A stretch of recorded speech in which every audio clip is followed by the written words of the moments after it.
Hello po mga Kalingap, welcome back po sa aking YouTube channel, Kalingap Dan. Ngayon po ay meron po tayong binalikan para kamustahin po at na-miss po natin to, ang aming kwentuhan po syempre ni Trixie. Yan po. Hello po. So nagbabalik po ang aming kwentuhan at konting maritesan, di ba Trixie? Na-miss mo ba? Sobra po. At nabibisi na din po ay. Busy ka na nga eh. Ayan, sa mga nakakamiss po at mga natutuwa po sa aming kwentuhan na ito po ulit, konting kwentuhan ulit at interview kay Trixie kung kamusta na po ba siya.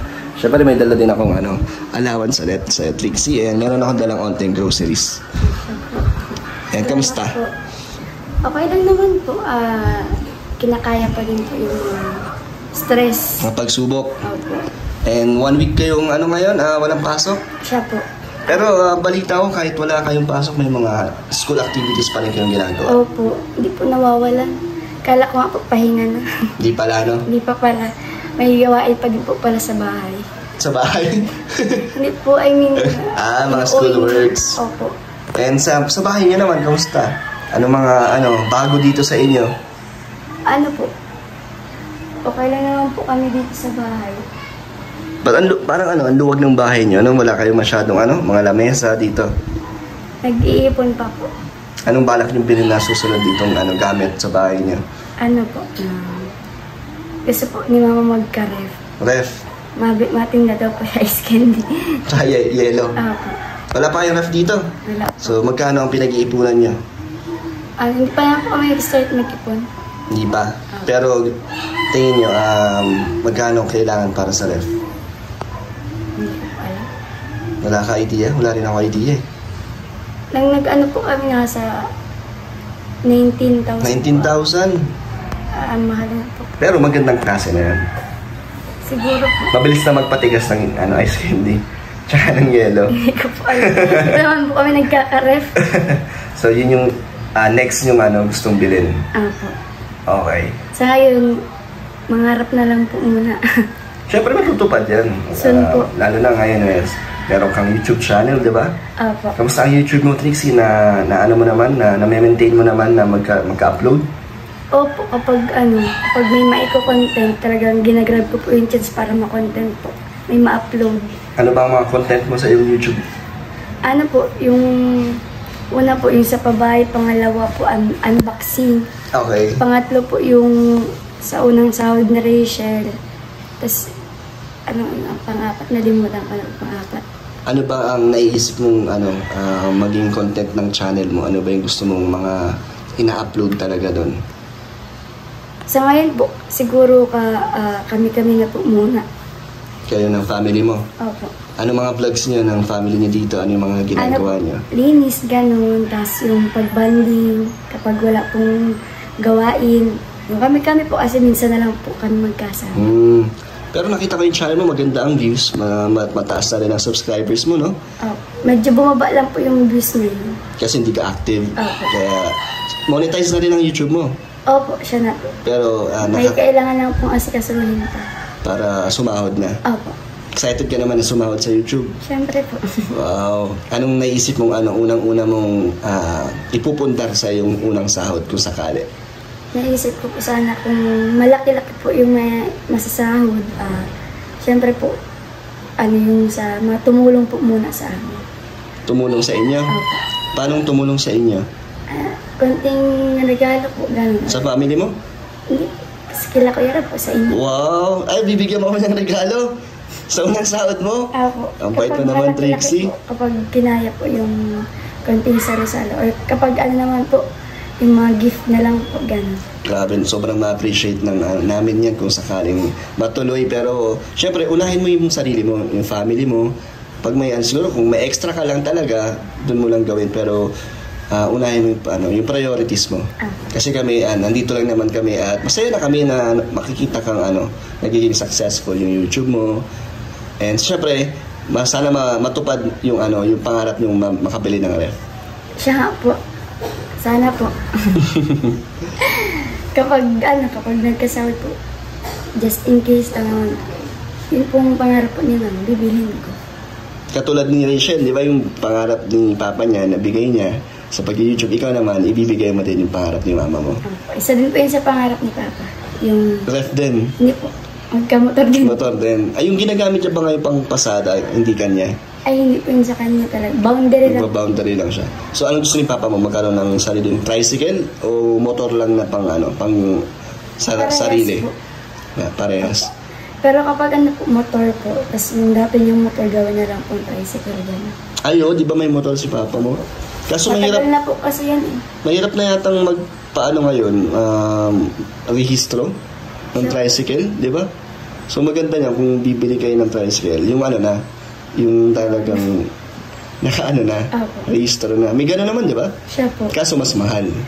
Mas pinamahal lang. So isa yun sa mga pangarap nila, Mama, na gusto mong matupad. At naniniwala ka naman na kaya mong maibigay yun sa kanila. Kaya po, in God's perfect time pa rin. Hindi mo naman minamadali. Hindi naman po kasi mas priority ko po yung pag-aaral muna. And mangyayari yan talaga sa tamang oras, no? And sila naman, nag-aantay lang din. Hindi naman din sila nagmamadali.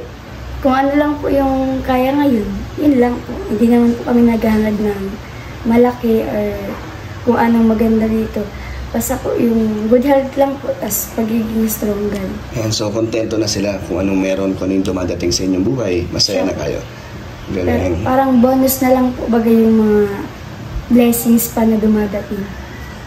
Yung araw-araw na magkakasama ko, blessings na yun. Opo, yung araw-araw kang gigising sa umagang okay ka, wala kang sakit. Tama. Healthy ka, no? Opo, yung wala ka talagang sakit. Healthy ka. Yun po, blessing po yun para sa amin. Sa sarili mo, anong pangarap mo? Anong gusto mong mabigay sa iyong sarili? Ano po, ng motor sa sarili ko. Gusto mo magmotor? Opo. May lisensya ka na ba? Tsaka na po, pag nagka-motor na po. Unahin mo syempre yung lisensya. Bago ang motor. Kunyari po, may budget na po. Ah, Sasabay ko po yun sa lisensya. bakit gusto mo magmotor? Ang hirap po ng sakayan kasi dito, Kuya Dan. Kaya mo ba magmotor? Marunong ka ba? Hindi naman ba delikado para sa'yo? Kasi, syempre, babae ka. Hindi naman po dyan sa muna. Hanggang St. John lang po. Sa pag-aaral po, syempre. Sa service mo. Okay. Kasi magastos din yata ang pamasahe mo araw-araw. Magkano ang budget mo sa pamasahe? Ano lang naman po, 30. Pero kung aano mo po siya sa araw-araw, matipid po pag ako may sarili kang service. Kasi Tama. malapit lang naman po. St. John, tas dito lang naman po. Tsaka kung magpapagas ka, sabihin natin ng 100. 1 week na abutin nun kung ganun lang naman yung gagamitin mo, no? Opo. Paglabas niya lang. Makakatipid ka din. Tipid nga po kaya. Anong motor naman ang gusto mo? Yung abot ko lang E-bike gusto mo? Ayaw mo ng e-bike? yung maliit na maliit. Mio na maliit. Sakto sa yun. Apo. Wala kang niangkas doon? Kapag may gusto pong mag-angkas na student, angkas ko para makalibre. Oh, bait talaga. Nagcha-charity ka pa? Kapag po, si Rachel nag-aaya. So, nag-ano kayo na nilingap kayo? Opo.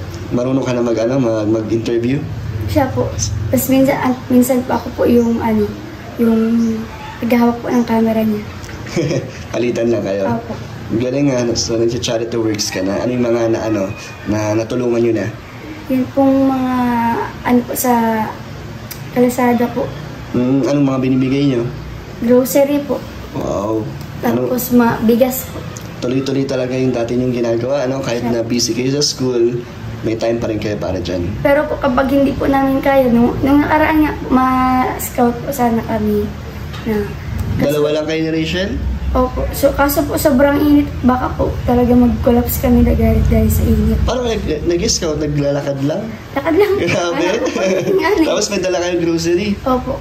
Kunyari po, pag may nahanap kami, interview po muna, tapos sabihin po namin, wait lang po, tapos pagbalik po namin, may dala na po kami. Galing nga. Hindi kayo nahihiya kahit na maraming tao sa paligid? Hindi po. Ba't Hindi ka na. po mahihiya? Siyempre po. Wow. Grab the chance na makatulong ka sa iba. Katulad din natulungan ka din ng iba. Wow, galing talaga. Trixie, mature na. Ano na ba, kamusta na ba si Trixie ngayon kesa sa dati? Ano na ba ang nagbago sa'yo, Trixie? Dati pa din naman po. Wala naman pong nagbago. Wala naman. I mean, sa yung maturity, nang napansin mo? Ay, mas naging po. Kumbaga po, mas inisip ko po yung dapat kaysa sa hindi. So, mas inaano mo yung parang yung needs mo, yun yung inuuna mo kaysa sa Needs wants. po namin. So, yung wants mo, tsaka na. Kasi po, kapag binili mo po yung luho mo, syempre, pagdating ng araw, ka na po. Kaya mas okay na po, mas unahin po yung dapat kaysa sa Kasi makakapag-intay naman po yan. Hindi naman po pwedeng masunod sa uso. Oo, tama. Kung ano po yung andyan, yun po. Para sa'yo, no, ganun ang mindset mo. Kaya hindi ka naghahangad ng kung ano-anong bagay. Tsaka na po, kapag nag-angat-angat na po sa buhay, kapag kaya ko na po bumuli ng inaasa sa magulang, doon lang po.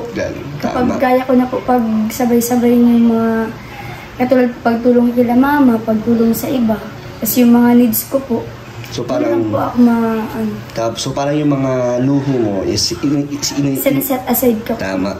Hindi ka naman ba malulungkot minsan na yung gusto mong bagay hindi mo makuha kasi may mga inuuna ka? Nagugulat na nga lang po ako at may nadating po katulad ng sa sponsor po kung tawagin. Tapos may nabigay po mga damit, bags, sling bag. Wow. Siyempre po, natutuwa po ako sa ganung bagay. Di na po ako mag-iisip na bumili. So may mga nagpapadala pala sa inyo ng mga package. Kamusta pala ang mga ang community nyo, ang Rochelle fans? Po talagang solid. Di nawawala, no? Grabe. Nakikita ko na lang po talaga sa GC na parang sa birthday po ni Rachel talagang pinag-ahandaan po. Grabe, next year pa yun. Opo, next. Birthday namin ni Rachel. So, joke lang. Invited ka niya, kuya Dan.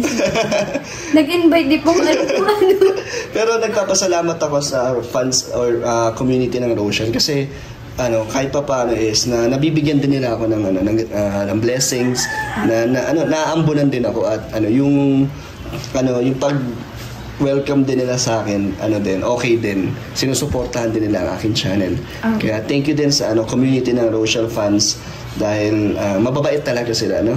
Solid po talaga na andyan po sila kapag, kunyari po, kapag may nambabash sa amin, tas nakikita nila yun, tas ppm po nila sa amin, kakausapin nila kami nila.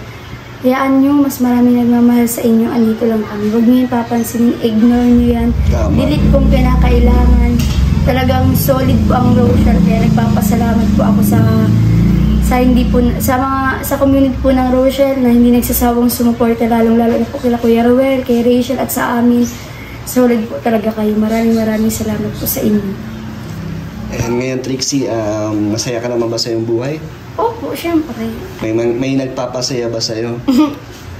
Wala pa rin? O meron? Minsan umuhugot ka sa Facebook. Ano yung mga hugot mo? Yung May inspirasyon ka ba? Meron po. Sino? Secret. Secret? Sino yan? Kaklase mo? Hindi po. Sa ngayon po, kinikilala po muna. Taga dito din sa Daet? Opo. So, naman, mabait naman. Ilan months lang or gano'n nakatagal na nag-uusap kayo?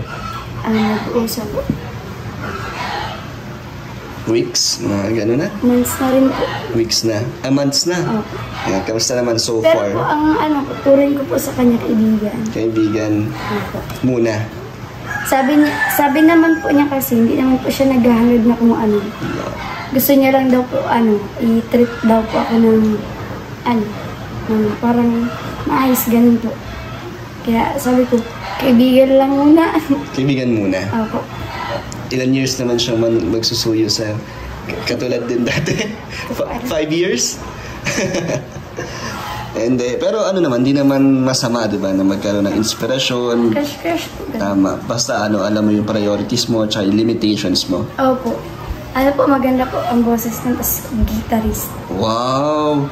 Musician pala siya. Doon ka na in love. I mean, doon po ako parang humanga. Humanga. Pangarap ko din po kasi mag-gitara. Pero maganda daw ang boses mo, di ba? Kumakanta ka din. Ay, po. Hindi.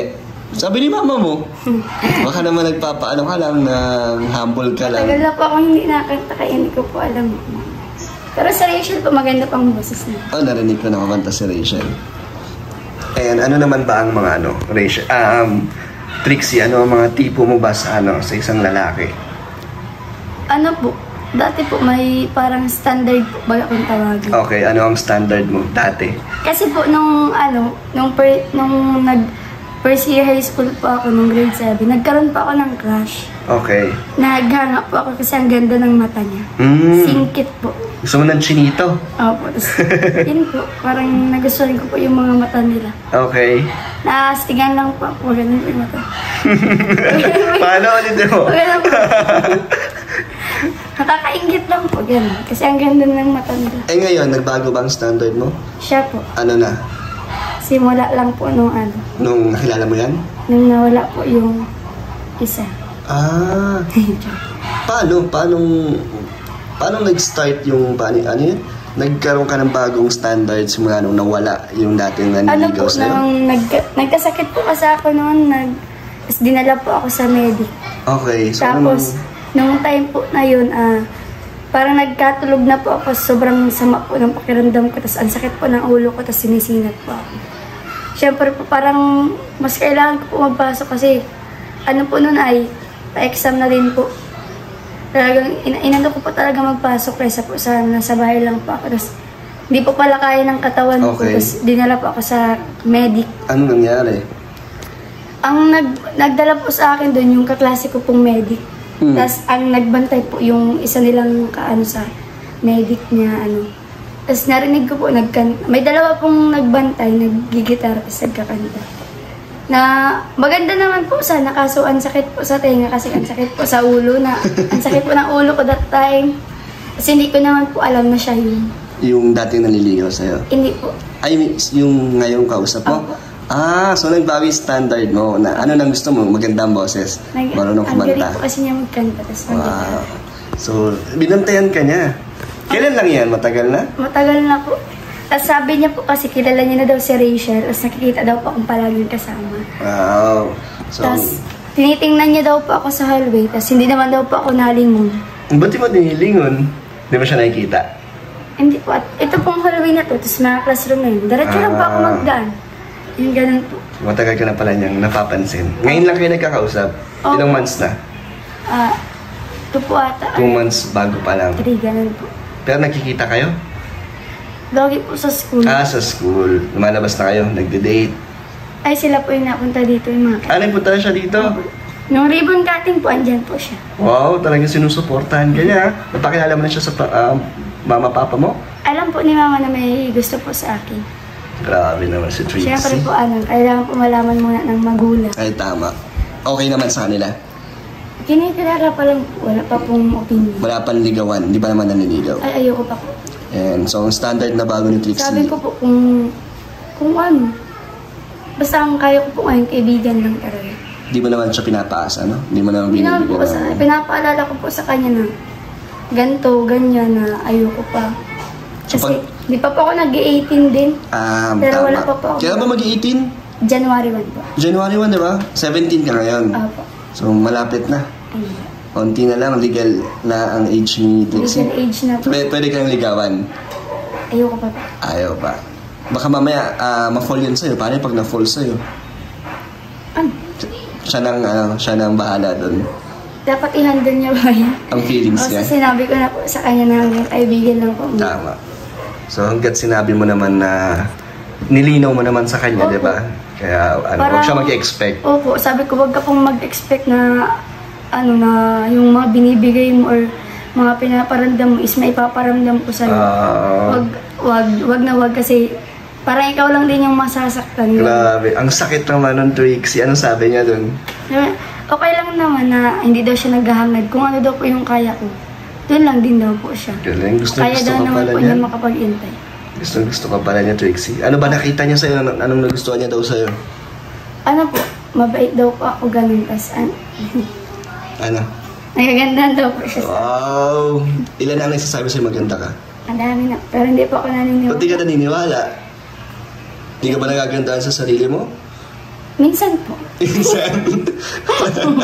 May time lang po na nagagandaan ako. May mga basher po. Mukha daw po kasi akong unggoy. Kami na Rachel. Grabe. Hindi Naniniwala ka doon? Minsan po. Hindi. Ganda yan ang dimple mo, Trixie. Kaya ano, yan siguro isa sa mga asset mo, no? Yung dimple mo, yung maamo mong ano, yung muka. Opo. Kasi po sa school, may mga nangangailangan po, siyempre po, may mga naitatabi naman po ako dyan. Tapos isa din po siya sa parang natulungan ko. Yung nanliligo, I mean yung kausap mo, ayun. Anong natulong mo sa kanya? Ano po, sa financial po. Wow, binigyan mo? Parang inabutan mo ng kaya mo. Opo, yung kaya ko lang po, syempre. Ako po, syempre. Mawawalan po ako pag binigay ko lahat. Kasi yung iba po, nangungutang, pinapautang pa naman po. Kailangan daw po nila. Pinabayaran ka naman? Matatagalan lang. So, inaaya mo pero lang. yung iba po, binibigyan ko na lang po. Pero sa Rachel po talagang binibigay niya na po. Ikaw, wag muna lahat. Ay, wag, hindi po talaga. Ako po yung mawawala. Tama. Kung ano lang po yung kaya kong itulong, yun po, tinutulong ko po talaga. Kawawa naman po sila. At least, ready ka talaga tumulong na galing sa puso. May naipon niya po ako dyan. Yung binigay po ni Kuya Bal, yung binigay po ni Kuya Jin, tapos may binigay ka pa po. Parang binabudget ko po bagay. Talagang may savings ka. Opo. Saan mo naman ba gagamitin yung pinag-iipunan mo? Sana po, pamasahe ko po sa pagkain ko po sa school. Hindi ka na humihingi sa mama mo? Hindi na po. May bayaran nga po kami at bayaran po namin sa school at mag-i-intrams na po. May mga kailangan bayaran. Na-required po bayaran. Tapos sa t-shirt po, babayaran din po namin sa patatak. Dami yung bayarin. So, ikaw na lang ang nag-ano niyan, nagbabayad? Sa sarili mo na lang Sa mga binibigay niyo po. Hindi mo na hinihingi kila mama, hindi na papa po, kasi may naipon naman po ako. Doon na po ako kumukuha. Para po yung mga sinasahod po ni mama, dito na lang po sa bahay, sa mga utang, sa baon po ng kapatid ko, sa pangkain araw-araw. Nakakabilib ka na ng Trixie. May stocks pa kayo dito, Trixie, ng mga pagkain? Wala na. Ito, may dala ako, buksan natin. Saan ang gunting? May dala po tayong groceries kala Trixie. Mga pagkain. Yes, meron ako dala mga konting pang-stocks nyo. Anong favorite mo? Hinipit? Ayan, sa inyo lahat to. Tapos may dala akong, may itlog din dyan. Tapos, mahal po po dyan. ayan, mga noodles at maraming yan. Ayun, ang dami din lahat to. Pwede sa amin. Okay na yan? Opo. May na kayo, may stocks na kayo. And syempre, may abot din ako sa'yo, allowance, Trixie. Pwede itong pang-snack po niya sa school. Pangbaon mo. Kaya nga. Pwede mong ibaon sa school. Ito, Trixie, Ay, grabe. Sa'yo yan. Salamat po, Kuya Dan. Kasi bira na lang tayo magkita, kaya Siya nga po. sinusulit ko ang pagpunta dito. May baon ka na. May pangbaon, may pandad na. May pangbayad ka na. May pangbayad na. Naisip mo ba yan? Pinoproblema mo ba yung pangbayad mo? Hindi naman. Hindi na po. At may naipon naman po ako dyan. Na hindi na po kailangan hingiin kila mama. Galing. Ba't ganyan ang naisip mo na ikaw ang nag-iipon para sa mga panggastos mo, sa mga kailangan mo sa school? Para hindi na po hassle para kila mama. Para hindi nadagdag sa isipin nila. Opo. Para less gastusin po para kay mama. At mahirap po ay sa kuryente pa po. Grabe din nilang binabayaran. Magastos po talaga. Siyempre po sa pang-araw-araw pa. Galing. And Trixie, mauna na din ako. Sige po, Anong gusto mong sabihin sa mga supporters at sa mga natutuwa sa ating bonding, sa ating tandem? Unang-una po, nagpapasalamat po ako sa Panginoong Diyos dahil kayo po yung nagsilbing gabay niya po sa amin. Kayo po yung nagsilbing daan para mapaganda po yung bahay namin. Thank you po sa program po ni Kuya Val Santos Matubang dahil sa inyo napabahayan kami kay Kuya Rab, kay Ate Edna, kay Ate Jackie at sa lahat po ng Kalinga partners at sa nakascout po kay Rachel kung hindi po dahil kay Kuya Vincent siguro po nasa dating pa din po kami at kay Kuya Gilo Mags nakascout po sa akin dahil po din sa kanya napabahayan po ako ng ganito na hindi na po iisipin yung mga butas-butas, shower dito sa dating bahay namin. At syempre po sa inyo, Kuya Dan, na kayo po yung nagsilbing kuya ko po talaga at pinagandalaw niyo po ako. Lagi po kayo nakagabay sa akin, hindi niyo po ako nakakalimutan. Kapag sa allowance po, andyan po kayo para bigyan ako. At sa lahat po ng Kalinga partners na sa Kalingap Charity partners po dyan na hindi nagsasawang maglingap sa lahat ng tao dito. Maraming salamat po sa inyo at sa mga sponsors po at sa mga viewers. Mag-iingat po kayo palagi. Yun lang. So Trixie, pag may mga oras na kailangan mo ng kunyari emergency na kunyari katulad may bayarin ka, message mo ako kung kaya kong ibigay, bibigyan kita. So parang support ako din sa'yo, di ba? Salamat po Kuya Dan. So, bye-bye Trixie. Okay. Mga kalingap, maraming salamat po sa mga nanood at sa natutuwa po sa aming kwentuhan ni Trixie. Sana po na-enjoy nyo. So sa mga gusto pong magpaabot ng tulong, message lang po kayo sa aking Facebook page, Kalingap Dan. So thank you po ulit mga kalingap. God bless po.